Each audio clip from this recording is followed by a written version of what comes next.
Bab 2875 Hidup dan Mati.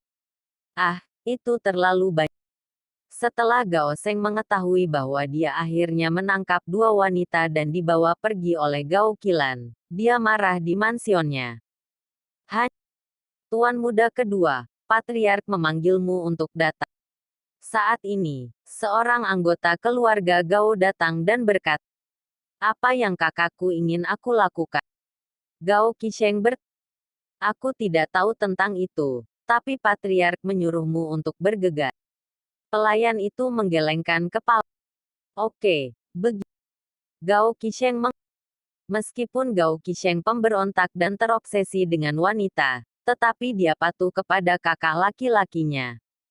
Kakak laki-laki tidak memiliki orang tua sejak mereka masih muda, dan Gao Qiqiang membesarkan mereka. Jadi saudara laki-laki dan perempuan semuanya menghormati kakak laki-laki ini.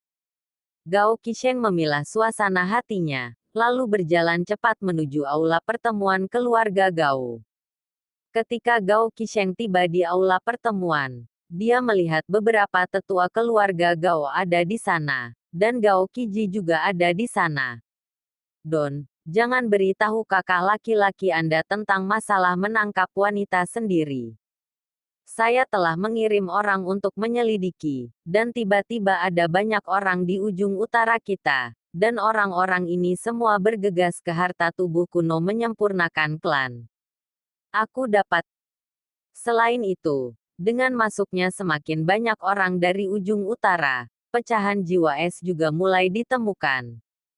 Cari pecahan es, cari. Dan Gao Qiqiang duduk di tempat pertama, wajahnya sangat ke atas.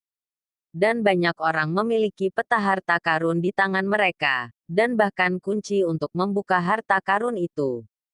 Saya tidak tahu dari mana orang-orang ini berasal.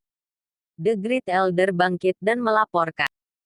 Patriark, karena harta karun klan pemurnian tubuh kuno ini tiba-tiba diketahui banyak orang. Baru-baru ini pembudidaya sihir kami di ujung utara juga aktif. Diperkirakan mereka juga sedang mencari harta karun. Tetua lainnya berdiri dan berkata. Mendengar ini, wajah Gao Qiqiang menjadi semakin jelas.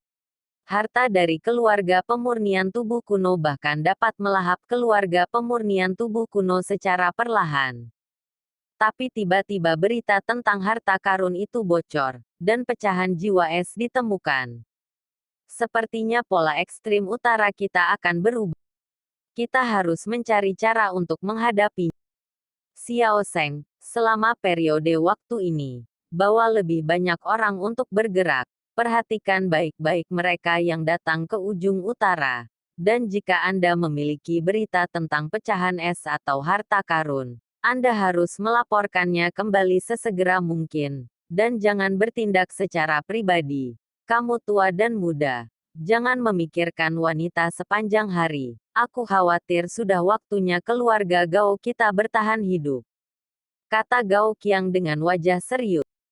Saudaraku, apa yang kamu katakan terlalu serius. Orang-orang itu hanya di sini untuk bersenang-senang dan mencari harta karun. Setelah mencari beberapa saat, mereka akan pergi. Siapa yang akan tinggal di tempat yang dingin ini? Gao Qisheng berkata dengan acuh tak acuh. Kamu tahu kentut apa? Kali ini berita harta karun bocor, dan ada banyak orang yang memegang peta harta karun dan kunci harta karun. Jelas ada yang sengaja membocorkan informasinya. Bahkan jika orang-orang ini pergi, tahukah kamu berapa banyak pembudidaya iblis yang bersembunyi di ujung utara ini?